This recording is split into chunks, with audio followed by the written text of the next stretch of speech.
말했잖아. 언젠가 이런 날이 온다면 난 널 혼자 내버려 두지 않을 거라고. 죄다 낭떠러지야. 봐. 예상했던 것보다 더 아플지도 모르지만 내 손을 잡으면 하늘을 나는 정도. 그 이상도 느낄 수 있을 거야. 눈 딱 감고 낙하. 믿어 날. 눈 딱 감고 낙하. 가수 악뮤의 신곡 낙하의 가사 일부를 읽어드렸습니다. 저는 가끔씩 이런 장면을 떠올립니다. 감히 올려다볼 수도 없는 저 높은 곳에서 오로지 중력에만 온몸을 맡긴 채 끝을 알 수도 없는 긴 공기의 터널을 두 다리와 두 팔로 뚫고 내려가는 일. 너무 멀어 바닥이 보이지도 않는 먼 곳을 향해 무작정 두 발을 내딛어보는 일은 사실 상상하는 것만으로도 조금은 무섭고 두려운 일이지만 악뮤의 말처럼 어떤 순간에도 어떤 상황에도 함께 잡은 손을 놓지 않겠다는 약속과 어떤 어려움도 어떤 고난에도 곁을 지키겠다는 그 믿음이 있는 한 우리의 낙하는 끝이 있는 추락이 아닌 계속되는 비상일지도 모른다는 생각이 들었습니다. 이 순간 함께 눈을 딱 감고 낙하할, 아니 비상할 그 누군가가 떠오르시나요? 안녕하세요. 여러분의 문학라디오 문장의 소리입니다.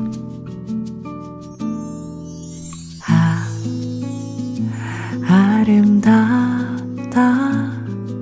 어느새 가을이 도착했구나. 오늘은 또 어떤 핑계로 너에게 만나자 말해볼까. 너는 알까, 내가 널 좋아하는 걸. 사실은 꽤 오래됐지, 처음 만난 날부터. 문학라디오 문장의 소리. 안녕하세요. 저는 DJ 최진영입니다. 새 책을 낸 작가를 모시고 작품을 둘러싼 다양한 이야기를 들어보는 시간, 지금 만나요 시작합니다. 오늘 손님으로는 소유정 평론가님 모셨습니다. 어서 오세요. 네, 안녕하세요. 네, 반갑습니다. 네, 저는 손으로 하는 일은 모두 좋아하는 문학평론가 소유정입니다. 아, 그럼 반갑습니다. 싫어하시는 거는? 싫어하는 거는 제가 곰곰이 한번 생각을 해봤는데요. 네. 되게 작은 거더라고요. 건포도. 시 같아요, 시. 손으로 하는 건 모두 좋아하고 건포도를 싫어하는. 건포도는 왜 싫어하세요? 건포도는 제가 뭘 먹을 때 식감을 되게 중요시하는 편인데 건포도의 식감은 아무리 먹어도 익숙해지질 않아서. 그렇구나. 네. 네, 손으로 하는 것은 무엇이든 좋아하고 건포도를 싫어하는 소유정 평론가님 모셨습니다. 소유정 평론가님 소개를 드릴게요. 2018년 조선일보 신춘문예 문학평론 부분에 사일을 여행한 히치하이커 이재니의 시일기가 당선되어 비평활동을 시작하셨습니다. 요즘은 어떻게 보내고 계세요? 아, 네.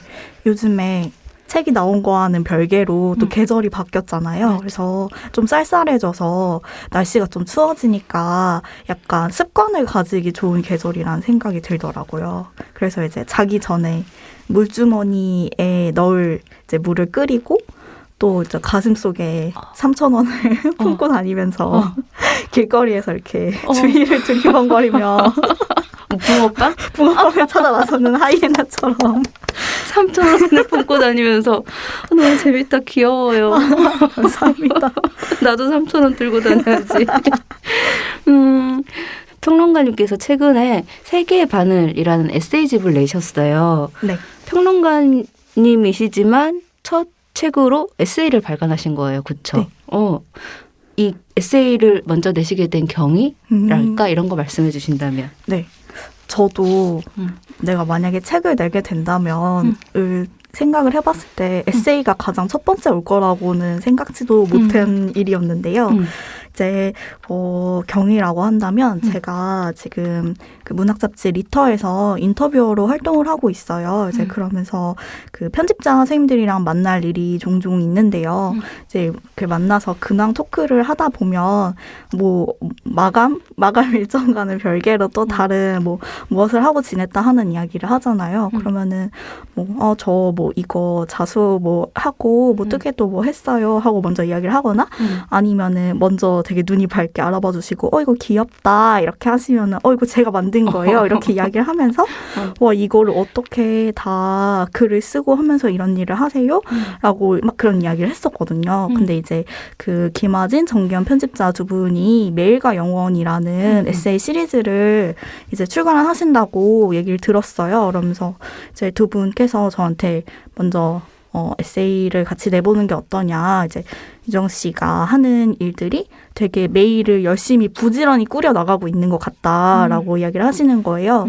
이제 글도 쓰고 또 이렇게 뜨개도 하고 자수도 하려면 정말 바쁘게 일상을 보내고 있을 것 같다. 그래서 그런 메일의 이야기를 듣고 싶다라고 하셔서 저도 좋다, 재밌을 것 같다. 이제 글로 한 번도 풀어본 적은 없지만 이렇게 글로 풀어본다면 저도 뭔가 저의 일상을 돌아보는 그런 계기가 될 것 같아서 좋을 것 같다라는 생각이 들어서 함께 이제 에세이를 만들어보게 되었습니다. 이게 정말 책의 구성이 되게 알차고 좋다라는 생각이 든 게 이제 평론가님의 어떤 뜨개 생활에 대해서도 한 부로 돼 있고 그리고 평론가님이 인터뷰를 하시면서 만난 분들에 대한 이야기도 있고 또 마지막에는 평론가님이 그동안 쓴 평론 또 알차게 들어가 있어서 이게 되게 알찬 구성이고 다양한 글을 볼 수 있어서 저는 되게 좋았어요.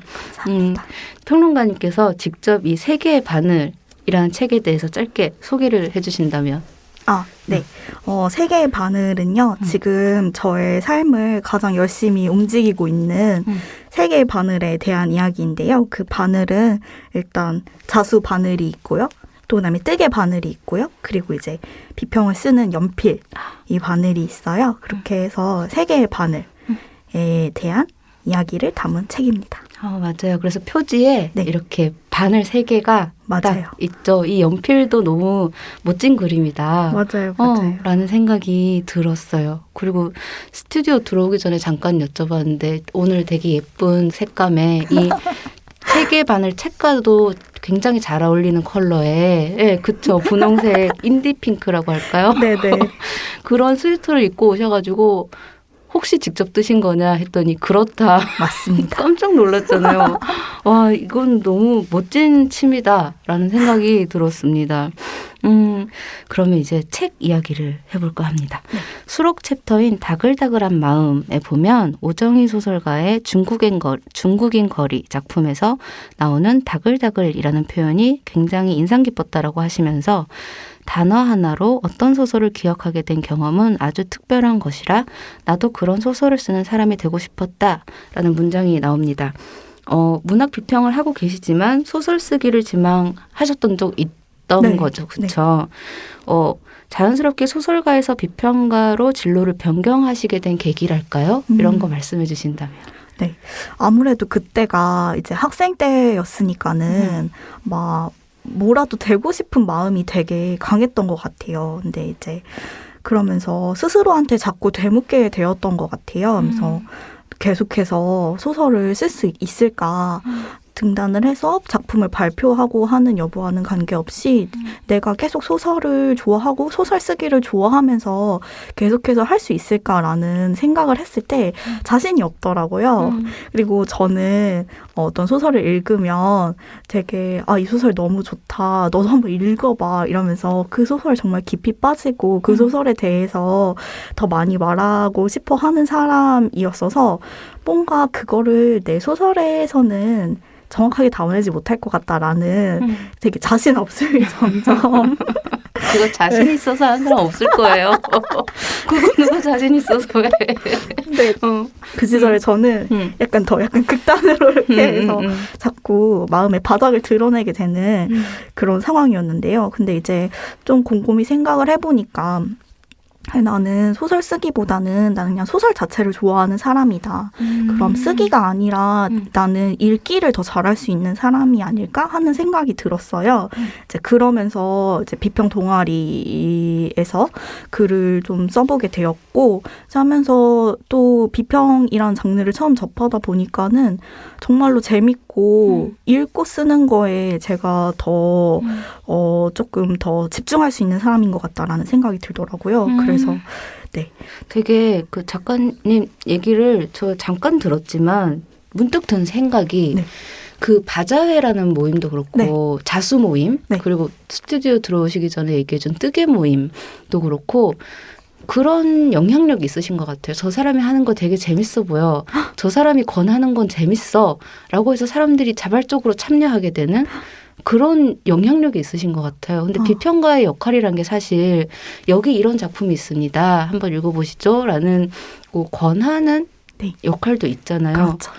그런 재능이 있으신 게 아닐까. 뭔가 나에게 좋은 것을 이제 강요하는 것도 아니고 설득하는 것도 아니고 이걸 조곤조곤 말하는 방식으로 다른 사람이 문학에 관심을 갖게끔 하는 그런 재능이 있으신 것 같아요. 감사합니다. 아주 귀한 재능. 네. 제가 또 그걸 좋아하는 것 같아요. 권하는 거. 네, 네. 그쵸. 근데 사람들이 거기에 흥미를 갖게 되는 거야.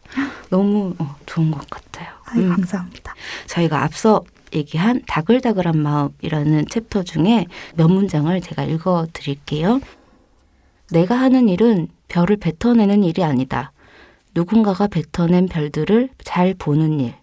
그것들을 조심스레 주워들고 얼마나 반짝이는지를 살피는 일. 어느 한 부분의 빛이 희미하다면 왜 그런지를 들여다보는 일. 우리가 지나온 시간에 따라서 혹은 비슷한 색에 따라서 별자리를 만들어주는 일. 그것이 내가 하는 문학 비평이다. 내가 그런 일을 하고 있다는 것이 더없이 기쁘다. 정말 아름다운 문장인데요. 문학 비평을 별에 비유하시면서 이런 일을 하고 있는 자신이 더없이 기쁘다라고까지 표현하셨는데 문학 비평의 매력 말씀해 주신다면? 사실 모든 문학에 있는 모든 장르가 그러하듯이 그러니까 애정을 기반으로 해야 하는 거잖아요. 근데 저는 비평은 특히나 더 그런 작업이라는 생각을 해요. 그래서 우리가 어떤 사람에 대해서 이렇게 알고자 할 때도 관심이 없거나 애정이 없으면은 막 이렇게 꼼꼼하게 안 살피게 되잖아요. 근데 이제 비평 역시 애정이 기반이 되어야지만 더 작품과 텍스트를 꼼꼼하게 살필 수 있는 거기 때문에 저는 일단 애정을 기반으로 하는 그런 장르인데 그러다 보니까 들여다보면 들여다볼수록 더 좋아지고 더 말하고 싶어지고 하는 그런 마음이 생기더라고요. 그래서 문학 비평의 매력이라고 하면 좋아하는 걸 정확하게 좋아한다고 말할 수 있고 쑥스러워하지 않고 당당하게 고백할 수 있는 거라고 생각을 해요. 너무 멋지고 낭만적인 정의예요. 문학 비평가의 정의가 이렇게 낭만적이고 아름다울 수 있나요? 좋아하는 걸 정확하게 당당하게 좋아한다고 고백하는 것. 네. 너무 멋있다. 문학 비평가 너무 멋있는 직업이에요. 아, 감사합니다. 그리고 소설가로서 너무 감사합니다. 그리고 또 앞서 저희가 좀 이야기를 나누기도 했고 표지 얘기하면서도 했지만 평론가님의 이번 에세이에는 그 세 개의 바늘 중에 하나인 뜨개질에 대한 이야기도 많이 등장을 합니다. 뜨개질 방법을 그림으로 직접 설명을 해주시기도 했어요. 네. 책 속에서. 그래서 저희 작수치 프로에 먼저 모셨어도 좋았겠다라고 생각은 하지만 이렇게 책이 나오셨으니 네, 그렇죠. 뜨개질 사랑에 대해서 좀 말씀해 주세요. 네. 일단은 취미 생활이 계절을 타는 취미 생활도 되게 많잖아요. 근데 저는 일단 뜨개는 사계절 내내 해도 좋을 취미 생활이다라고 생각을 하거든요. 그러니까 대부분의 분들이 이렇게 뜨개라고 하면은 이딴만한 막 털실을 생각을 하셔서 되게 뭐 겨울에 어울리는 취미가 아닐까 하는 생각을 하시는 분들도 계실 텐데 여름에는 또 여름대로 뜨개를 하는 맛이 있고 또 여름에는 옷이 짧고 가볍잖아요. 맞아. 그래서 겨울 옷보다 더 빨리 만들 수가 있어요. 그래서 그런 장점도 있고 좀 계절별로 다른 뜨개를 하는 게 방법은 똑같지만 다른 시를 만지고 다른 촉감의 시를 만지면서 다른 기법으로 뜨개를 하는 것이 되게 매 계절마다 다른 취미를 하고 있다라는 생각이 들 정도로 정말 좋습니다. 여름에 옷은 그럼 혹시 코바늘로 많이 하나요? 네, 코바늘로도 많이 하고요. 이제 대바늘로 많이 하는데, 일단 코바늘로 옷을 만들면은 옷이 조금 무거워지는 경향이 있어요. 좀 두꺼워지고. 그래서 대부분은 대바늘로 많이 작업을 하는데요. 이제 얇고 가벼운 실을 쓰다 보니까 대바늘로 작업을 해도 되게 찰랑찰랑하고 시원한 옷을 만들 수가 있습니다. 세상에 하나뿐인 옷이잖아요. 네, 그렇죠. 세상에 하나뿐인 장갑. 맞아요. 그건 너무 멋있는 것 같아. 제가 뜨개질을 한다면 저는 진짜 이니셜 박아 넣을 거예요. 거기에 내 이니셜 이건 내가 한 거다 이렇게 내 거다 이렇게. 태그를 만들어 붙이던가. 난 확실히 그거를 표현을 하고 싶은 그런 욕구도 있습니다. 말씀을 듣다 보니까 되게 좋은 취미다라는 생각이 들었어요. 그리고 문학과 닮은 자수, 문학 곁에 뜨개 등의 챕터를 보면 문학과 뜨개질에 대해서 평론가님만의 해석을 엿볼 수 있었는데 이게 좀 난해한 질문일 수도 있지만 시와 소설과 그리고 평론을 뜨개질이나 자수 방법에 비교해 볼 수도 있을까요? 네. 제가 그래서 한번 좀 고민을 한번 해봤는데요. 일단 시부터 이야기를 하자면 뜨개에 바늘 비우기라는 기법이 있어요. 그래서 이렇게 뜨개를 하다가 의도적으로 구멍을 내는 거거든요. 그래서 그냥 딱 봤을 때는 이거 코가 빠진 게 아닌가? 실수한 게 아닌가? 하는 생각이 들 수도 있는데 이제 그 바늘이 어떤 이렇게 꾸준한 규칙을 가지면 무늬를 이루고 또 그게 되게 아름답거든요. 그래서 시에서도 의도되는 여백들이 있잖아요. 또 이렇게 쓰여지지 않았지만 읽어야 하는 행간이 있고 그래서 저는 이 시가 바늘 비우기 기법과 같다라는 그런 생각이 들었고요. 그리고 소설은 어떤 그 기법은 아니지만 이제 뜨개 실 중에서 핸드 다잉얀이라고 손 염색 실이 있어요. 그래서 이렇게 우리가 아는 그 무명 타래 실에 이제 염료로 직접 이렇게 염색을 하는 그런 실이거든요. 그래서 똑같은 염료를 쓴다고 해도 뭐 매번 다르게 나올 수밖에 없죠. 당연히 한 번 이제 무늬를 가지는 거는. 그래서 저는 소설이 그렇게 되게 고유한 딱 하나만의 한 가지만 고유한 그런 핸드 다잉 얀으로 만든 니트라고 생각을 해요. 그래서 똑같은 염료로 해서 똑같이 만들어도 그렇게 딱 하나의 편물이 나왔을 때는 다 다른 무늬와 흐름을 가질 수밖에 없잖아요. 그래서 어떤 소설의 그런 이야기들, 소설만이 담고 있는 이야기들이 핸드 다잉 얀으로 만든 포근한 니트 같다라는 생각을 했습니다. 그리고 평론 같은 경우에는 제가 이 책에서도 소개를 하긴 했는데 자수기법 중에 스파이더웹 로즈 스티치라는 것이 있어요. 그래서 말하자면 거미줄에서 장미꽃을 이렇게 만드는 건데요.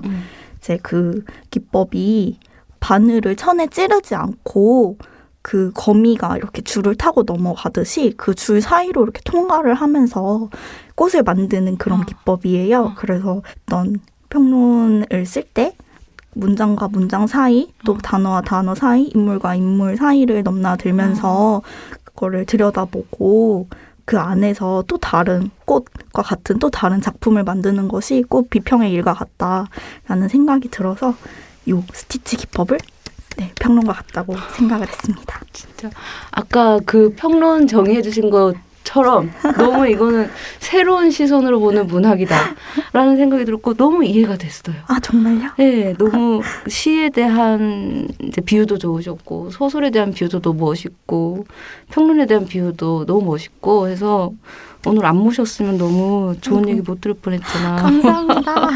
너무 감사합니다. 막 문학에 대한 사랑이 솟구쳐요. 말씀을 듣다 보니까 정말요? 네, 너무 사랑이 솟구치는 방송이 되고 있습니다.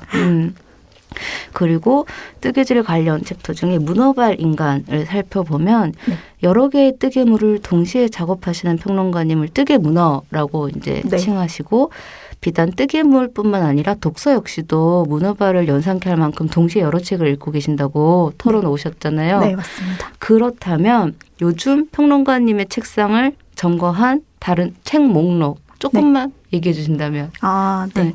우선 되게 많은데요. 왜냐면 이제 원고를 쓰기 위해서 읽는 책도 있고 이제 또 읽고 싶어서 그 와중에 또 맞아. 독서를 포기할 수 없어서 읽는 어. 책들도 있고 한데요. 그 중에서 이제 제가 그래도 책 기둥 중에 가장 위에 있는 것들을 소개를 하자면 일단 다음 인터뷰로 김희선 작가님이 예정이 되어 있어요. 네. 그래서 그 최근에 오늘의 젊은 작가 시리즈로 나온 무언가 위험한 것이 온다. 네. 맞아. 그 책을 제가 지금 인터뷰 준비를 하면서 읽고 있고요. 그 다음에 마스다미리의 귀여움 견문록이라는 책이 새로 나왔더라고요. 네. 네, 그 어떤 마스다미리 특유의 그런 포근한 감성이 잘 묻어 있는 글인 것 같고 거기 있는 귀여움의 목록들이 정말로 귀여워요. 그래서 저도 귀여운 것을 보면 지나치지 못하는 사람 중에 한 명인지라 다른 사람들이 귀여워하는 것에는 어떤 것이 있나 좀 보면서 공감도 하고 그래서 이제 좀 힐링을 할 수 있는 그런 책으로 함께 읽고 있고요. 그리고 또 매일과 영원 시리즈로 이제 2권의 책이 같이 나오잖아요. 그래서 제 책 말고 유계영 시인님의 꼭대기의 수줍음이라는 에세이가 또 같이 나왔어요. 그래서 그 책도 같이 읽고 있는데 유계영 시인님의 산문은 저도 독자로서 되게 오랫동안 기다려왔는데 이렇게 같이 나와서 또 한 번에 읽게 되어가지고 너무 기쁜 마음으로 정말 좋아하면서 여러 번 읽고 있습니다. 너무 멋진 목록이에요. 네, 그래서 그리고 또 그 마스다미리의 글은 자기 전에 읽으면 맞아요. 좋은 꿈 꿀 수 있을 것 같아요. 맞아요. 그런 생각이 듭니다. 알려주셔서 감사합니다. 또 이제 책 이야기로 다시 돌아와 본다면 네. 이번 에세이는 뜨개질뿐만 아니라 평론가님이 애정하는 다양한 취미에 대한 이야기도 많은데 그중에 퍼즐 잡지 수도쿠를 제일 좋아하신다고. 네. 그리고 그 수도쿠를 좋아하는 이유가 풍경 선생의 이달의 운세 때문이라고 하셨어요. 그냥 귀엽다. 그냥 이거 너무 다 귀여운 이야기들. 너무 귀엽다라는 생각이 들었는데 최근도 수도쿠를 구독하시고 이달의 운세를 보신 적 있으세요? 아, 네. 제 지난달까지는 확인을 했는데 아직 이번 달 잡지를 받아보지 못해가지고 아직 풍경 선생님의 이 운세를 확인하진 못했어요. 근데 사실 제가 풍경 선생님의 말씀을 되게 좋아하지만 저하고 잘 맞지는 않아요. 그래서 이제 제가 이 운세 보는 걸 약간 습관처럼 좀 이렇게 보면서 좋은 말은 되게 또 좋게 귀담아 들으려고 하고 이제 좀 안 좋은 시그널이 있다라고 하면 그것도 좀 약간 조심을 하면서 신경을 쓰면서 다니거든요. 근데 제가 좋아하는 또 운세 중에 수잔 밀러라고 그 세계적인 점성가가 있는데 수잔 밀러의 별자리 운세를 되게 좋아해요. 저 그거 알아요. 그거 아세요? 네. 그거 혹시 보시나요? 그거 인터넷으로도 볼 수 있잖아요. 맞아요. 저 한동안 봤었어요. 아, 정말요? 네. 그게 그 W 코리아 그 잡지에 이렇게 실려 있는 건데 그게 매주 위클리 운세도 있고 그 이달의 운세도 있어요. 근데 그건 저랑 좀 되게 잘 맞더라고요. 네. 그래서 이제 보면서 안 그래도 지금 11월 운세가 나왔길래 확인을 하고 오는 길이에요. 뭐라고 하던가요? 네, 이제 좀 그 원래 행운의 별인 목성이 역행을 하고 있었는데 순행의 방향으로 이렇게 돌아서면서 되게 커리어 면으로 좋은 일이 발생한다라고 하는 거예요. 그래서 저는 이제 설마 중세 소식이 그래서 기대를 하게 되는. 그쵸. 네. 중세 충분히 찍지 않나요? 모르겠어요. 정말. 정말 좋은 결과가 있어야 될 텐데. 좋은 소식 반드시 올 것 같아요. 네. 거기에 아예 그러니까 뭐 출판의 기회 이렇게 있는 거예요. 그 정말? 말이. 네, 그래서 정말 이러면서 기대를 한껏 안고 있습니다. 역시 그 점성학 정말 신박한 것 같아요. 네, 정말 그거는 어쨌든 그것도 통계학 아닌가요? 저도 잘은 모르겠지만 왠지 그런 것 같아요. 그런 거 있을 것 같죠. 네, 저도 한번 오늘 가서 보겠습니다. 저의 11월 운세 보고 싶은 마음이 막 듭니다. 그리고 또 문학 잡지 리터에서 인터뷰어로 활동하시면서 겪은 이야기와 실제 인터뷰 내용의 일부도 함께 에세이에 실으셨는데요. 인터뷰어로 활동할 때는 또 평론가로 글을 썼을 때와는 다른 감동과 뿌듯함이 있으셨을 것 같아요.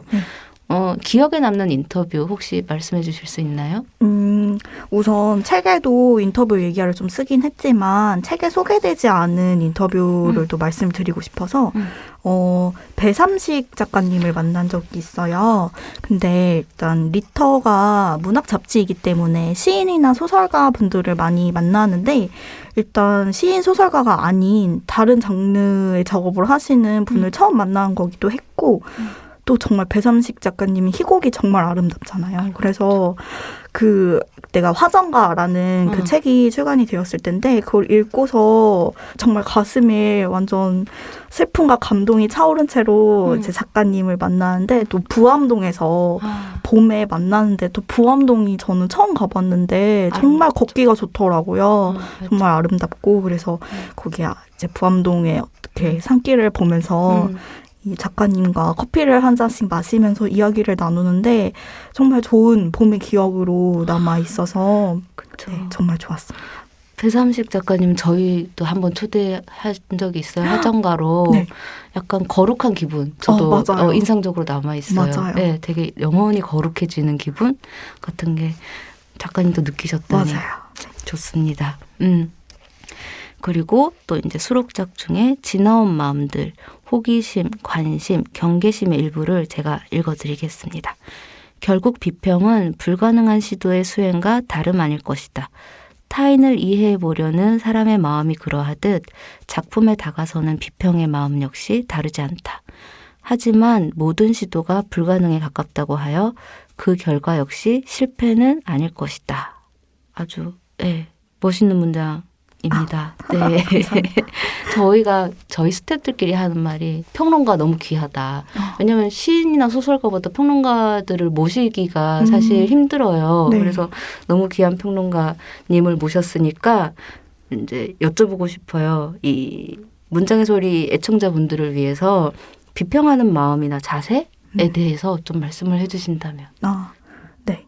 일단 한 문장으로 이야기를 하면 앞에 했던 말과 조금 이어서 열렬하게 좋아하기라고 할 수 있을 것 같아요. 저는 생각을 해보니까 어렸을 때부터 되게 덕질을 빼놓지 않고는 말할 수가 없는 사람이더라고요. 네.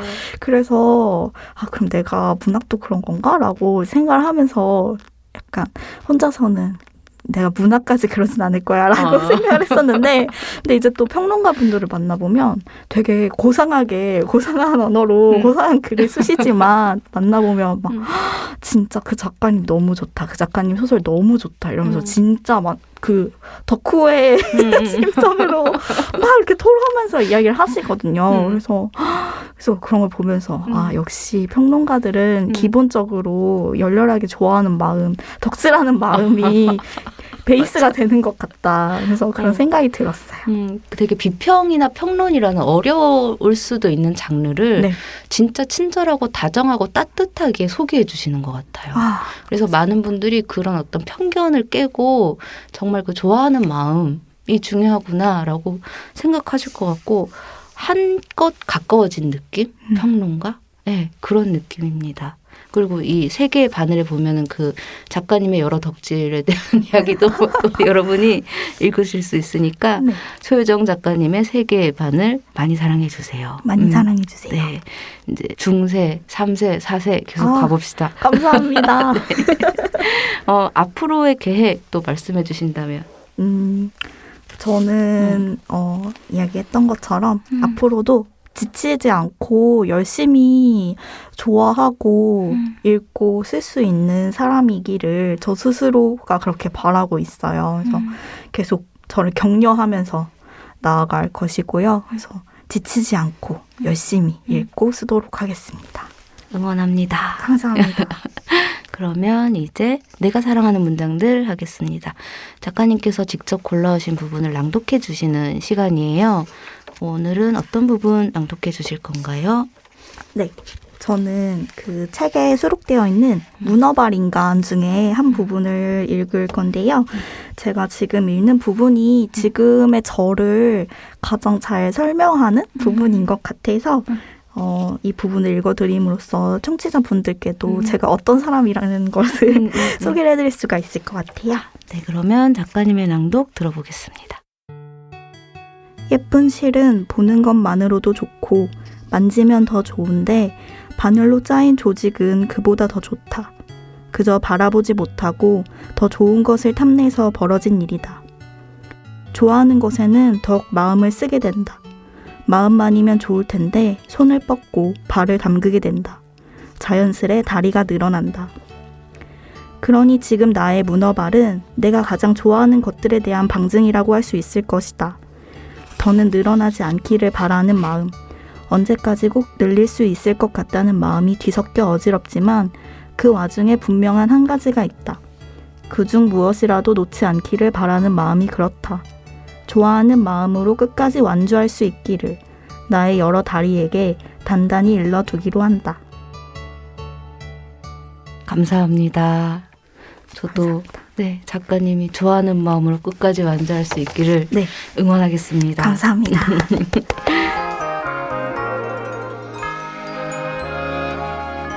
그러면 지금 만나의 마지막 코너 마이 페이보릿 하겠습니다. 작가님께서 요즘 좋아하시는 거 말씀해 주시는 코너예요. 네. 어떤 거 좋아하세요? 저는 요즘 1일 1 사진 찍기에 조금 매진을 하고 있는 것 같아요. 네. 이게 뭐 메모를 많이 하기도 하지만 사진이 정말로 잊고 있던 기억을 다시 되살려주는데 정말 훌륭한 역할을 하는 것 같더라고요. 특히 이 책을 쓰면서 도움을 굉장히 많이 받았어요. 그래서 네. 이제 메모는 끝까지 다 뒤져가지고 이제 더 이상 나올 것이 없는데 사진첩을 뒤져보니까 아 이런 장면도 있었지 하면서 조금 더 이런 글을 쓰면 좋겠다 하는 그런 생각이 들게 되더라고요. 좋다. 그래서 메일을 기록하려는 작업을 사진으로 한 장이라도 찍어보려고 하고 있습니다. 좋은 것 같아요. 저도 요즘 드는 생각이 우리가 어디 특별한 장소에 가거나 어떤 날이거나 이런 게 아니면 사진을 안 찍더라고요. 맞아요. 일상을 사진으로 남기는 게 굉장히 중요하다라는 생각을 저도 하고 있거든요. 그냥 사라지게 두지 않고 네네. 저도 그 격하게 공감합니다. 저도 따라서 1일 1 사진 찍기 해보겠습니다.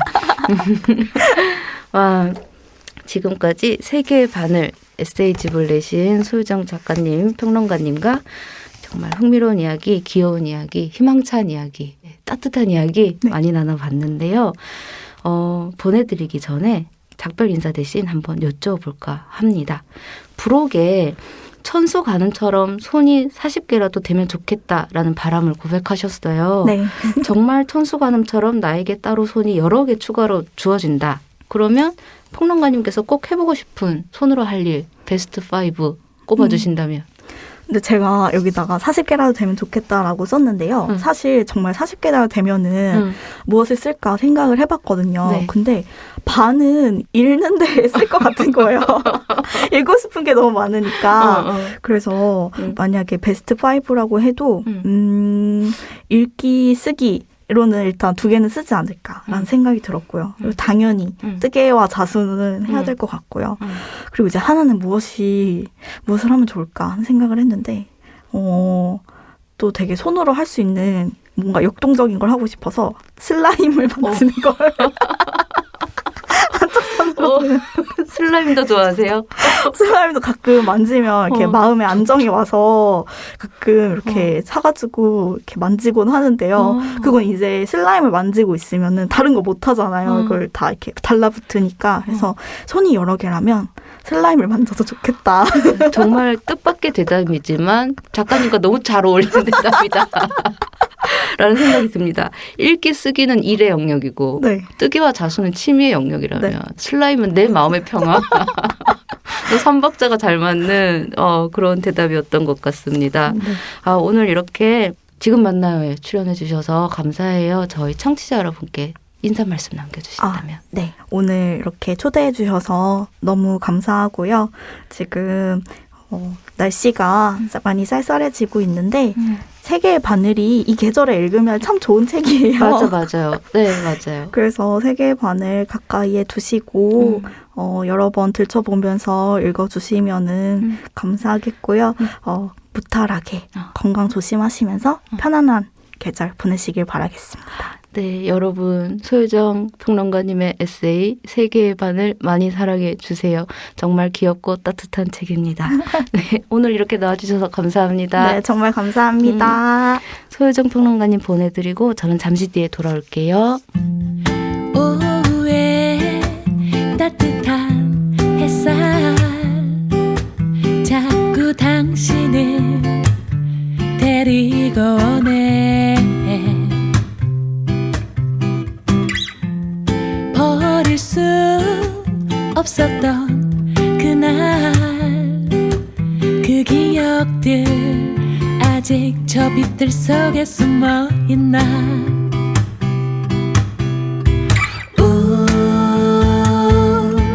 괜찮나요? 그립다 말하면 내 꿈에 초대할 텐데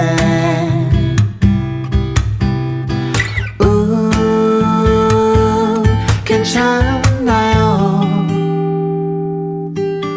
그립다 말해요 오늘 그대를 초대할게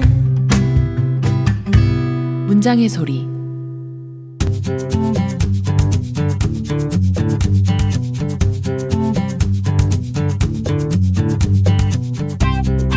문장의 소리 2부 작가들의 수상한 취미생활 본업인 글쓰기 외에 전문가 못지않은 방대한 지식을 자랑하는 작가들의 취미생활에 대해서 이야기 나누는 시간입니다. 오늘은 임승훈 작가님 자리에 모셨습니다. 어서 오세요. 네, 안녕하세요. 저는 소설 쓰고 있는 임승훈이라고 합니다. 네, 반갑습니다. 작가님에 대해서 소개를 드릴게요. 2011년 현대문학 신인 추천의 단편소설 그렇게 진화한다가 당선되면서 작품 활동을 시작하셨습니다. 소설집 지구에서의 내 삶은 형편없었다가 있으며 엔솔로지 이해 없이 당분간 시린발에 참여하셨습니다. 요즘은 어떻게 지내고 계세요? 네, 요즘은 장편 쓰다가 관두고 다시 장편 쓰고 그리고 스포티파이 엄청 빠져 있어요. 스포티파이? 네네. 그건 뭐예요? 음악 스트리밍 서비스인데 세계에서 가장 큰 스트리밍 서비스거든요. 근데 거기에 음악 추천 기능이 엄청 좋은 게 많아요. 그리고 그거 엄청 듣고 있어요. 아, 그래요? 네. 난 왜 이렇게 모르는 게 많지? 작가들은 대부분 모르더라고요. 저도 한번 찾아보도록 하겠습니다. 그러면 같은 장편을 계속 다시 쓰고 새로 쓰고 하시는 거예요? 아니면? 아니요. 사실은 이게 좀 사정이 있는데 장편을 쓰다가 청탁받은 게 뭐가 있어서 그러면 이거를 잠깐 멈추고 딴 걸 써야 되겠다 하다가 이거 장편으로 하면 재밌겠다 쓰고 그러다 불안해가지고 원래 쓰던 거 써야지 해서 새로 다시 쓰고 요거를 좀 몇 번 반복했어요. 거작이 나올 것 같은데요. 대작이요? 대작 그러다 보면 대작 나오면 좀 윤택해질까요? 네. 기대하고 있을게요. 노력하겠습니다. 임승훈 작가님의 장편 기대하고 있겠습니다. 지난해 작가님께서 3분 광고에 참여해 주신 적이 있으세요. 그때 이주란 작가님이 한 사람을 위한 마음 소개해 주셨는데 그 작가님의 그 말씀이 저희 스태프들한테는 굉장히 화제였어요. 아, 진짜요? 네, 너무 재밌어서 들어보셨어요? 아니요. 들어보진 않았어요. 아, 정말? 네, 들어보진 않았는데 전 좀 뭔가 두 가지 같아요. 뭐냐면 확실히 그날 제가 좀 약간 광기에 사로잡힌 것도 있었고 그것도 팩트고요. 또 하나는 지나치게 다른 작가들이 어떻게 말했는지 상상이 갑니다. 다른 작가들은 보통 어떤 방식으로 조근조근 얘기했을지. 네. 근데 그 작가님께서는 거기 등장인물 주인공 이름에 빠져가지고. 조지영 말씀하시는 거죠? 네. 아니 진짜 이주연 씨 진짜 웃긴 사람 아니에요? 조지영이란 이름을. 너무 3분 내내 조지영 얘기만 하다가. 네. 아니 그게 우연 같지도 않은 게 그 이름을 개명할까 고민도 하고 인물이 진짜 이 사람 진짜 타고난 사람이다. 진짜 너무 그때 재밌었어요. 한번 우울하실 때 다시 듣기 해보세요. 너무 재밌었어요. 남겨놓을게요. 내년 초에 왠지 우울할 것 같아서 그때 한번 들어볼게요. 네, 그럼 뭔가 되게 프레시해질 거예요. 인생 뭐 이렇게. 근데 그거 듣고 너무 수치스러워져서 저 진짜 문단에서 소식 끊기면 그건 줄 아세요. 아니야. 그럼 듣지 마세요. 그래서 오늘 작가님과 함께하는 이 시간이 저는 너무 기대가 됩니다. 오늘 작가님과 함께 이야기 나눌 취미는 바로 보드게임입니다. 보드게임은 언제부터 좋아하셨어요? 딱 4년 됐네요. 4년 전 이맘때니까. 오래됐다. 네. 왜 시작하게 된지도 이제 여기서 자연스럽게 얘기를 해야 되는 거죠. 네. 사실 제가 취미가 정확하게 없었어요. 그전에는. 그리고 지금도 정확하게 스트레스를 풀 만한 저만의 무슨 비법이나 이런 건 없긴 하거든요. 근데 느낌적 느낌으로 이런 거 있잖아요. 저건 내가 안 해봤지만 왠지 나란 사람이랑 되게 잘 어울릴 것 같다. 내가 좋아할 것 같다라는 어떤 대상들 있잖아요. 그게 보드게임이었거든요. 그리고 무작정 친구들이랑 보드게임 카페에 가서 할리갈리 젠가 이런 게 아니고 진짜 하드한 보드게임 있잖아요. 그걸 무작정 해보겠다고 하고 배워서 했어요. 근데 이거다. 찾았구나. 진작에 내가 원래 좋아했었던 게 이런 거였다. 이 느낌. 그 스튜디오 밖에서 잠깐 얘기했지만 테니스도 좋아하시고 네. 재즈도 좋아하시고 네. 취미 부자하신 것 같아요. 근데 잘 모르겠어요. 테니스는 최근에 제가 옛날서부터 생존 운동으로 어떻게든 운동을 계속 하려고 하거든요. 그래서 테니스는 시작한 지 얼마 안 됐는데 진짜 너무 재밌다는 거를 깨달았고요. 평생 하고 싶어요. 근데 재능은 없는 것 같아요. 그리고 재즈도 그렇고 체스도 되게 좋아해요. 근데 이런 걸 진짜 취미라고 하나요? 그냥 자연스럽게 계속 좋아하면 보통 이런 걸 취미라고 하겠구나. 근데 뭔가 여기서 얘기해야 될 건 좀 더 내가 엄청나게 열정적인 걸 얘기해야 될 것 같아서. 그렇지. 네. 그럼 오늘은 보드게임에 집중해서 네네. 이야기를 나눠보도록 하겠습니다. 저는 사실 보드게임을 잘 몰라요. 할리갈리, 젠가, 부루마블 네. 실제로 해본 거 별로 없는데 보드게임 종류 많죠? 엄청 많죠. 근데 보드게임이 사실 윷놀이나 바둑이나 장기 같은 것도 보드게임이에요. 네. 선배 혹시 화투 잘 치세요? 저요? 고스톱. 엉망진창으로 쳐요. 엉망진창으로 친다는 건 점수 계산을 못 하시는 건가요? 점수 계산도 못하고 남들은 이제 타인의 패를 계산하면서 네. 하잖아요. 근데 저는 그냥 고도리에만 집중해서 이거 아시는 분들 알겠지만 스타크래프트 할 때 아무것도 못 해가지고 구석에서 핵만 쏘는 그런 느낌 있거든요. 좀 약간 그 느낌이에요. 그래서 제가 좀 판이 지루해질 때 네. 제가 제가 끼면 리셋이 돼요. 다시. 다들 살짝 이제 쉬고 싶을 때. 네, 그 정도만 칠 네. 수 있습니다. 근데 만약에 돈을 안 건다고 생각을 하면 고스톱도 진짜 엄청 재밌는 보드게임이거든요. 그러니까 말하자면 디지털로 하지 않는 어떤 규칙이 있는 그리고 기물들이 있고 테이블에서 할 수 있는 게임들을 보드게임이라고 총칭하면 될 것 같아요. 그렇구나. 네. 고스톱도 보드게임의 일종이라고 볼 수 있다. 네네. 근데 사실 제가 조금 더 얘기를 했던 그 보드게임들은 그런 거라기보다는 조금 혹시 문명이라는 게임 아세요? PC게임 중에? 저 아무것도 몰라요. 혹시 예전에 네. 프린세스 메이커라고 아세요? 그건 알아요. 이제야 말이 통하네요. 그게 시뮬레이션 게임이라고 그러잖아요. 네. 어떤 것들을 내가 생각하고 계획하고 그 플랜을 실행해서 뭔가 결과값을 도출하는 네. 그런 게임들을 옛날에 PC게임이 없었던 시절에는 다 테이블에서 했을 거 아니에요. 그치. 예, 맞아. 룰을 정하고 그리고 숫자로 뭔가를 기입해서 스탯이 변하는 걸 계속 반영하고 이런 것들. 그게 다 보드게임. 네, 사실 원형이 다 테이블에서 하던 게임들이니까 그렇구나. 네, 그런 걸 이제 테이블에서 서로 간에 입으로 한다고 생각하면 돼요. 되게 개념 이해가 딱 됐어요. 네.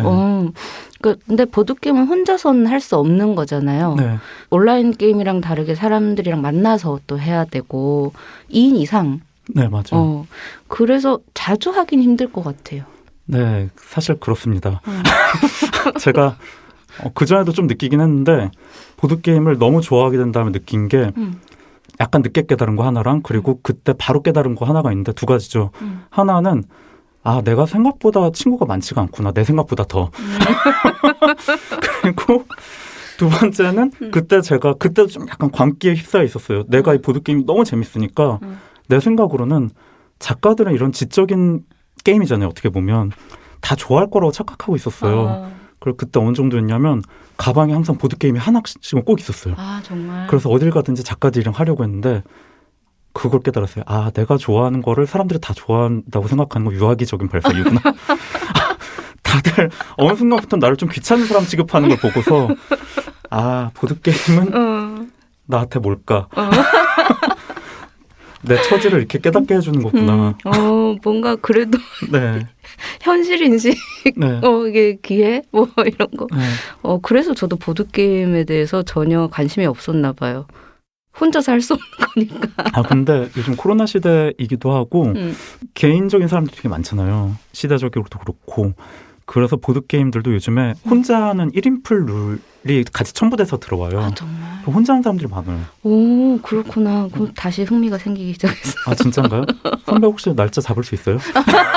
이런 거였어? 예, 나중에 좀 다른 말 하면 한번 그러면 날짜를 잡아서 네. 배워보도록 하겠습니다. 그렇다면 임승훈 작가님의 보드게임에 대한 사랑이 어느 정도인지 알아보기 위해서 질문 몇 가지를 준비했습니다. 제가 읽어드리는 내용을 잘 들으시고 yes 또는 no로 대답해 주시면 됩니다. 준비되셨나요? 네, 준비됐습니다. 보드게임은 내 소설의 결말보다 더 흥미진진하다. 아, 그렇지 않습니다. 아, no. 제 소설이 더 재밌습니다. 확신. 보드게임을 할 수 있다면 멤버 중에 싫어하는 사람이 있어도 괜찮다.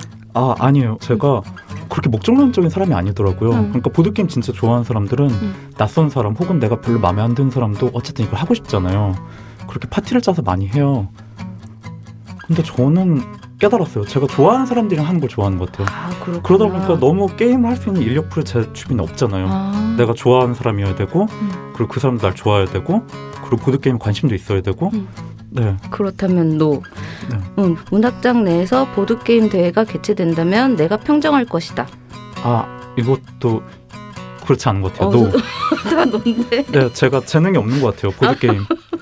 진짜 너무 룰은 잘 아는데 머리에서 이게 안 떠올라요. 아, 그렇다면 일단 다 노인 걸로 네, 하고. 다 놓이긴 하지만 슬픈 사실들을 몇 개 말할 수밖에 없었어요. 근데 그렇게 슬프지 않아요. 아, 그래요? 네, 뭐 되게 공감되고. 나도 싫은 사람이랑 뭘 해도 싫을 것 같아. 그렇죠. 네, 그래서 뭐 저도 그렇게 생각합니다. 네. 이제부터 yes or no 대답하신 내용을 하나하나 살펴보도록 하겠습니다.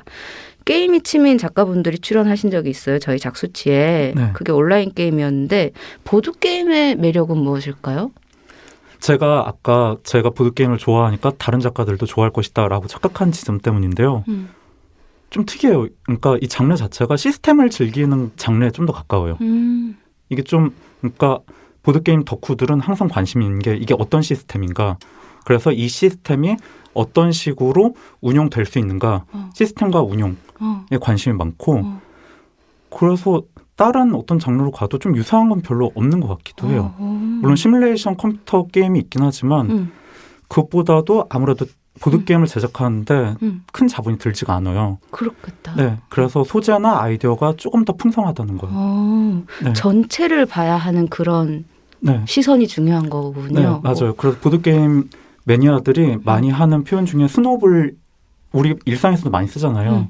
근데 보드게임에서는 이게 굉장히 중요하거든요. 처음 어떤 방식으로 단계적으로 계획을 쌓아서 마지막에 어느 지점까지 간다. 그래서 그걸 즐기는 사람들은 좀 더 가까운 것 같아요. 소설 쓰기랑 되게 가까운 것 같아요. 그래서요. 그래서 왜 작가들이 그러게. 네. 그런 거는 소설로만 풀면 되는 거니까. 그것도 좀 있는 것 같아요. 네. 내가 굳이 지필 이외에도 이렇게까지 해야 되나? 맞아. 그런 것도 네. 있을 것 같아요. 근데 진짜 작가님 얘기 들어보니까 소설 쓰기와 좀 닮은 구석이 있다. 네. 생각도 들었습니다. 많게는 10인 이상 모이는 게임도 있다고 하던데 보드게임이 네. 친구들이 많아야 할 수 있을 것 같은데 주로 어떤 멤버들이랑 하세요? 지금 질문하시면서도 좀 약간 이게 네. 아까 대답하신 게 떠올라가지고 네, 당연히 없습니다. 10명 이상 모여서 하는 보드게임 저도 진짜 해보고 싶고 산 것도 있는데 그냥 개봉 노플이에요. 아. 언젠가는 네, 꿈만 꾸고 있어요. 이런 식으로 시끌벅적하게 모두 다 하하호호 웃으면서 하는 그런 날이 있을까? 근데 없다는 걸 이제 알았어요. 아니에요. 언젠가 그 개봉할 수 있을 거예요. 아마도 저는 장편 소설 나오는 그날 그날 모두 이렇게 불러서 개봉하면 사람들이 싫어할까? 네, 사실 좀 시도는 해본 적이 있는데 좀 단편적으로 말씀드리면 형 몇 명이 야 그냥 술 마셔 복잡하게 뭐 설명하냐고. 그 분위기 뭔지 너무 짐작이 됩니다. 그러면 작가님에게 가장 즐거웠던 보드게임 언제 어디에서 하신 건지. 아무래도 초반에 재미 붙였던 게임들이 가장 인상에 남는 것 같아요. 하나는 테라포밍 마스라고 화성을 테라포밍, 그러니까 지구화시키는 거. 그게 테마예요. 그래서 플레이어는 기업이 돼가지고 경쟁하는 거예요. 누가 더 여기서 지구화를 더 많이 발전적으로 빠른 속도로 시켰느냐. 그리고 또 하나는 아그리콜라라는 게임인데 이거 둘 다 초반에 제가 되게 좋아했던 게임이에요. 이거는 흑사병 이후 유럽 농민들, 그러니까 농사 짓는 이 주인공이에요. 그래서 굉장히 가난하고 척박한 환경에서 소 키우고 돼지 키우고 농사 지어가지고 얼마나 이 사람이 재기에 성공했는가. 스토리가 너무 멋있다. 그죠. 스토리가 너무 좋은데. 네, 생각보다 좀 그런 게 네. 있더라고요. 되게 좀 거대한 세계인 것 같아요. 네, 그래서 너무 이입이 잘 될 것 같아. 네. 네, 감정이입도 잘 될 것 같아요. 그러면 저처럼 보드게임 아무것도 모르는 입문자한테 네. 권하고 싶은 게임이 있다면? 저는 음. 만약에 작가가 아니라면 뭐 마블 스플렌더라는 게임 있어요. 마블이랑 협업한 되게 간단한 게임인데 네. 이거가 흥미가 좀 당길 것 같은데 아. 만약에 작가라면 딕시시나 코드네임을 왠지 좋아할 것 같아요. 딕시시란 게임은 여기 앞에 그림을 쫙 펼쳐놓고 각각 돌아가면서 이 그림에 대해 설명을 하는데 잠깐만요. 제가 룰을 까먹어서 어쨌든 엄청난 게임입니다. 코드네임은? 네, 코드네임은 이거 제가 설명할 수 있어요. 왜냐면 많이 해봤거든요. 이거는 앞에 단어 카드를 한 25장을 배열해 놓는 거예요. 그리고 양 팀으로 갈려요. 가족 오락관처럼. 그래서 각 팀의 팀장이 나와가지고 설명을 하는데 설명을 이렇게 해야 돼요. 단어 하나, 숫자 하나. 이게 왜 그러냐면 여기 있는 카드를 뒤집어서 거기 뒤에 첩자를 찾아야 되는 거예요. 그리고 제일 빨리 찾은 팀이 이기는 거예요. 엑스맨 같은 건가? 네, 맞아요. 엑스맨을 찾아라. 이렇게 설명하니까 맞네요. 근데 그때 설명을 이렇게 해야 돼요. 단어를 해야 되는데 만약 여기에 단어가 최진영, 임승훈, 박수란 이렇게 할게요. 그러면 한꺼번에 다 뒤집을 수도 있어요. 근데 이때 설명한 사람은 소설가 2라고 하면 소설가랑 공통 키워드가 있는 두 개의 카드를 찾아라는 거예요. 그럼 최진영, 임승훈을 뒤집을 거잖아요. 근데 그 팀에서 좀 더 많이 하고 싶다. 그러면 작가 3. 그럼 3장인데 작가랑 키워드가 있는 3장의 카드를 뒤집어라. 근데 제가 설명 잘한 거 맞나요? 네, 너무 이해가 네. 됐어요. 저 이거 작가들 좋아할 것 같아요. 되게 추리력 같은 것도 네. 중요할 것 같고. 그 딱 두 마디밖에 못 하니까요. 근데 막 글 쓰다가 소설 막 쓰다가 놀 시간에는 그냥 진짜 술 마시는 게 나을 것 그러니까요. 같다는 생각도 동시에 들었어. 듣자마자 그 생각 하셨죠. 재밌을 것 같긴 한데 이렇게까지 쓸머리가 지금 나 에너지가 없다. 나 에너지가 당 떨어지겠다. 근데 진짜 재밌을 것 같긴 해요. 소개해 주셔서 감사합니다. 제가 도전해 볼게요. 코드네임. 네. 나중에 제가 한번 초대하겠습니다. 네. 조심스럽게 해볼게요. 네. 조심스럽게. 네. 작가님의 소설집 지구에서의 내 삶은 형편없었다의 작가의 말에 문학장 위닝 11 게임 랭킹 1위라고 밝히신 적이 있어요. 네. 위닝 11 게임은 온라인 축구 게임으로 알고 있는데 보드 게임에서도 자주 승리를 하시나요? 아니요. 별로 이게 잘 이기지 못하고요. 이런 걸 잘하는 사람 따로 있구나 이 생각은 확실히 좀 했어요. 근데 축구 게임은 잘해요. 그거 아세요? 원래 게임에서 최고의 칭찬이 뭔지? 뭐예요? 좀 약간 제가 조심스럽게 말하면 비속어로 너랑 게임 안 해. 혹은 게임 뭐같이 하네. 이게 최고의 칭찬이에요. 진짜 화가 났다는 거잖아요. 도저히 너를 죽어도 못 이기겠다. 그러니까 게임 뭐같이 하네. 인데 참고로 시인 민구라고 있어요. 민구가 저한테 그랬어요. 형이랑 안 해. 정말? 게임 뭐같이 안 해.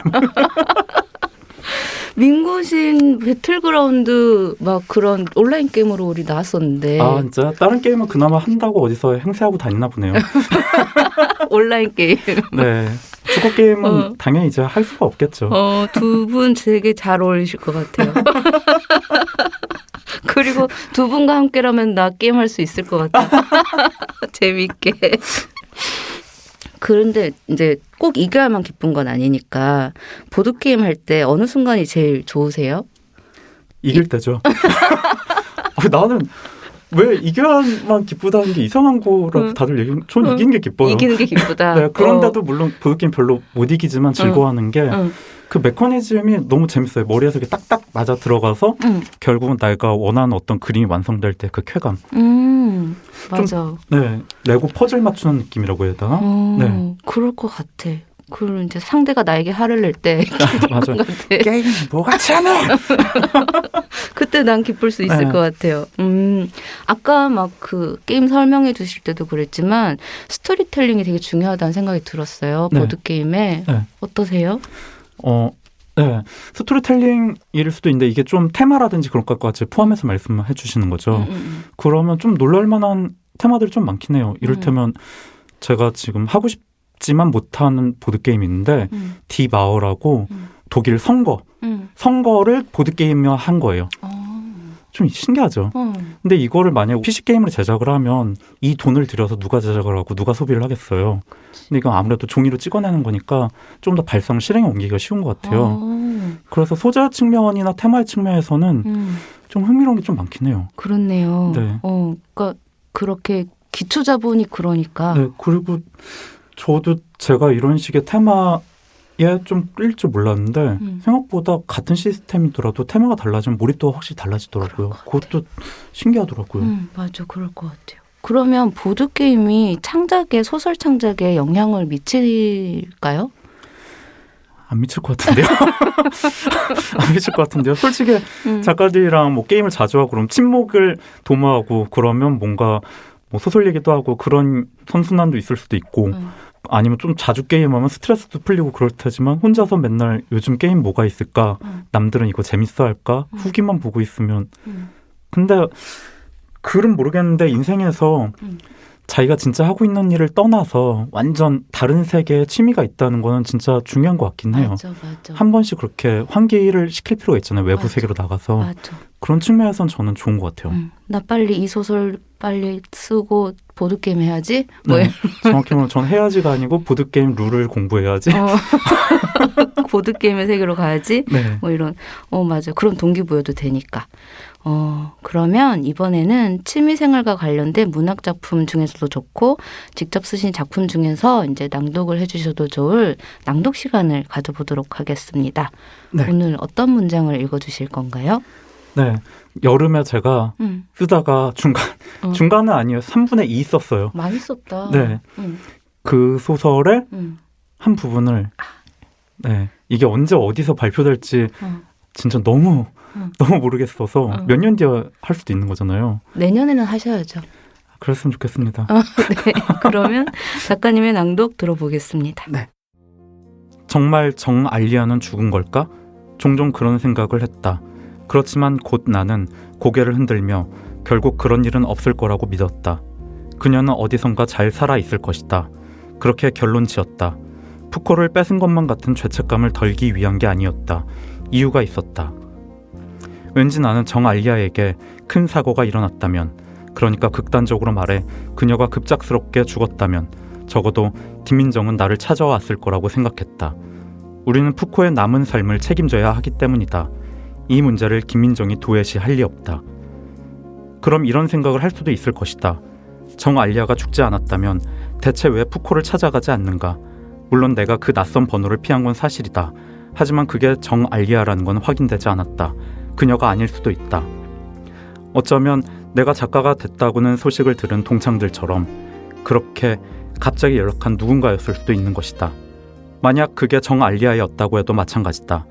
나에게 연락이 되지 않았다면 직접 찾아왔을 수도 있고 문자 메시지를 남길 수도 있었을 것이다. 그런데 그런 건 없었다. 그저 정알리아는 사라졌다. 그렇다면 푸코를 버린 걸까? 많은 무책임한 인간들처럼 한강 고수부지에 아메리칸 라쿤을 버리고 단풍 떨어지는 남산에 백내장 걸린 치와와를 버리는 그런 인간들처럼, 그저 그런 인간들처럼. 아니다, 그렇지 않았을 것이다. 정알리아가 그럴 리가 없다.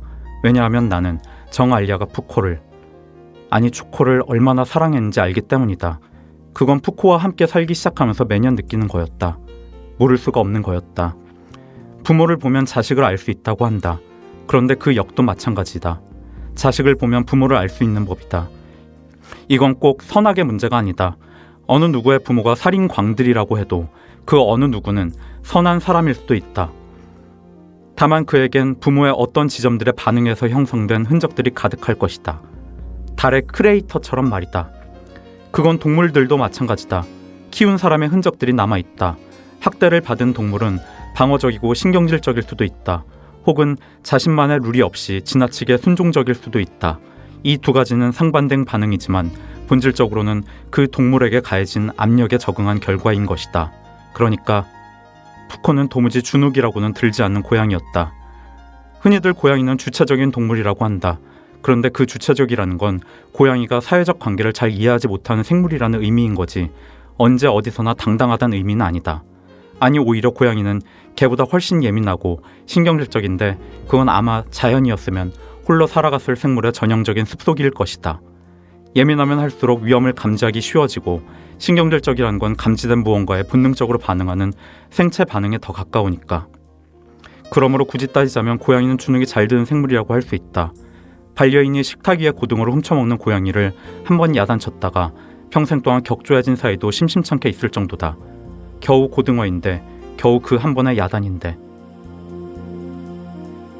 대체로 고양이들은 마이페이스라지만 어쩌면 위협적일 수도 있는 짜증이나 화조차 감지하지 못하는 이 무신경함은 무엇일까?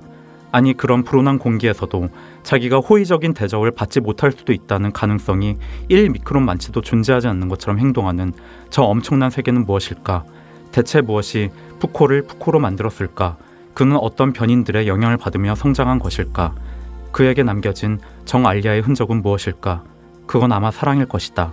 어쩐지 나는 그녀를 떠올리면 쓸쓸하다. 이걸 고독이라고 불러도 좋고 외로움이라고 불러도 좋을 것이다. 그게 무엇이든 정알리아는 어쩐지 금세라도 바스라질 것처럼 보였다. 이건 어쩌면 존재론적인 고립이라고 해야 할지도 모르겠다. 어쨌든 그녀의 고독, 그녀의 외로움은 마치 열량 보존의 법칙처럼 그 에너지 그대로 푸코에 대한 사랑으로 변환되었을 것이다. 투쟁하듯이. 그게 푸코를 눈치 없고 자기 자신에 대한 한 채의 의심도 없는 확신을 가진 어처구니 없이 다정한 고양이로 만든 게 아닐까? 그런 그녀가 푸코를 버릴 리가 없다. 아니 버릴 수 없다. 그렇지만 그녀가 죽었을 리도 없다. 죽었다면 현명한 친구 김민정이 후속 조치를 취하지 않았을 리 없다. 그렇다면 이건 정알리아의 의지인 것이다. 그녀에겐 이것이 최선이었던 것이다. 아니 그녀에겐 이것이 슬픈 차선이었을 것이다. 최선은 늘 없는 법이니까. 최선이라는 건 언제나 무심코 지나온 어느 시절일 뿐이니까. 그럼에도 나는 종종 아니 자주 푸코를 필사적으로 사랑했을 정알리아가 떠올랐다. 모든 것을 부정하듯이 혹은 모든 것을 긍정하듯이 마치 연해주에서 캅차크에서 리투아니아에서 한국의 겨울에 다다른 것처럼. 그런 그녀의 필사적인 사랑은 푸코에게 심어지고 싹이 터서 내게 왔다. 말하자면 나는 지난 8년간 정알리아가 심고 가꾼 작은 온실에서 간신히 숨을 쉬었던 것이다. 그러니까 정알리아 어디 계신 겁니까? 푸코가 죽었습니다. 감사합니다. 뭔가 다 읽어주신 것 같아요. 절반 뺐어요. 절반. 아니 푸코가 고양이였군요. 아, 네.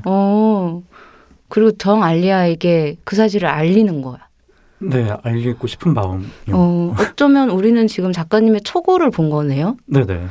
기대된다. 이거를 읽어주신 이유가 있으세요? 네, 사실 이게 좀 길다는 것도 알기도 아는데 사실 푸코랑 고양이 제가 원래 재작년까지 키우던 고양이에요. 아. 네, 근데 책이 나오고 한 달 뒤에 갑자기 죽었어요. 첫 책 나오고 그리고 멘탈이 완전 박살났거든요. 거의 그랬다가 올해 조금 어느 정도 추스릴 수 있었고 그냥 제 개인적으로 이걸 한번 글로 정리하고 싶었어요. 그러셨구나. 네, 물론 여기는 가상의 상황이지만 그쵸. 이름만 빌려왔지만 푸코가 등장하는군요. 네. 방금 말씀해 주신 것처럼 첫 책을 낸 지 2년 정도 지났어요. 네.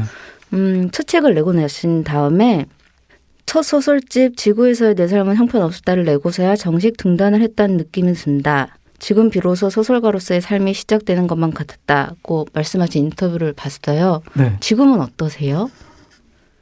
지금은 좀 홀가분해요. 그 전에는 사실 어쨌든 이게 뭐 작가라든지 예술가라고는 해도 어떤 사회 일원인 거잖아요. 그러다 보니까 그 사회에서 작동하는 어떤 메커니즘에 끌려다니는 건 있긴 있잖아요. 그래서 내가 진짜 좋아하는 소설이 뭐고 내가 쓰고 싶은 게 뭔지를 생각을 하려고 해도 자유롭게 할 수는 없었던 건 맞았던 것 같아요. 근데 지금은 제가 하고 싶은 걸 좀 더 하고 싶다. 그리고 할 수 있겠다. 이런 생각을 좀 올해 좀 많이 하게 됐어요. 좋다. 그런 생각이 훨씬 좋은 것 같아요. 그러면 요즘은 어떤 이야기 쓰고 계세요? 요즘은 지금 제가 첫 번째 소설집에 짧은 옆편으로 들어가 있는 얼굴이 똑같아지는 바이러스가 도는 세상 그 짧은 소설이 있거든요. 그거랑 같은 세계의 또 다른 소설이요. 그거 청소년 소설이에요. 그거. 아, 청소년 소설 쓰고 계시는구나. 네. 그거 다 쓰신 다음에 이제 장편 완성하셔야죠. 네, 그래서 지금 좀 전에 낭독한 거 이거 완성 꼭 하고 싶어요. 화이팅. 화이팅. 네. 앞으로 보드게임 계획과 더불어서 이제 작가로서의 계획도 말씀해 주신다면. 상 받고 싶습니다. 좋습니다. 상금이 되게 도움이 돼요. 상금이 아니고 상이요. 전 상금 필요 없습니다, 여러분. 솔직히 필요 있어요. 상금 많이 필요해요. 그렇죠. 근데 상 받고 싶어요. 그냥 중간에 응원 받고 싶어요. 그런 그렇죠. 식의. 네. 그런 거 필요해. 맞아. 인간이니까 그런 것들이 실제적으로 몇 년 동안 도움이 되잖아요. 내 마음에. 그치. 네. 그것도 응원하겠습니다. 네. 화이팅. 화이팅. 이제 끝내야 될 시간이 다 됐어요. 네. 나에게 보드게임이란 땡땡이다. 정의 내려주실 수 있나요? 너무 진부한 얘기지만 굳이 제가 제 입으로 해보겠습니다. 힐링이었습니다. 힐링. 네. 오. 임승훈 작가님에게 보드게임이란 힐링이다. 네네. 이거 진짜 작가들이 말하기 싫어하는 단어라는 거 알아서 과감히 제가 말해봅니다. 힐링. 용기를 내주셔서 네. 감사합니다. 오늘 문장의 소리 작수치에 참여해 주셨는데 어떠셨어요? 재밌어요. 재밌고 저도 한 지난 2년 동안 이런저런 일들로 막 이런 팟캐스트 진행을 해보고 했는데 최진영 선배 정말 너무 매끄럽게 잘하시네요. 나 어느 순간 녹음이 아니고 그냥 누나랑 얘기한 줄 알았어요. 저도 그런 마음이었어요. 네. 나 보드게임 한번 꼭 해봐야겠다 생각했습니다. 제가 기억하고 있을게요. 네. 확실하시죠? 네. 내가 그래도 한 번은 해봐야지 라는 생각이 들었습니다. 오늘 이렇게 나와서 즐거운 얘기 해주셔서 정말 감사해요. 저도 즐거운 자리였습니다. 감사합니다. 네, 감사합니다. 문장의 소리 이제 마칠 시간입니다. 지금까지 연출 박소란, 구성작가 정선임, 방수진, 저는 최진영이었습니다. 일주일 잘 보내시고 다음 주에 다시 만나요. 감사합니다.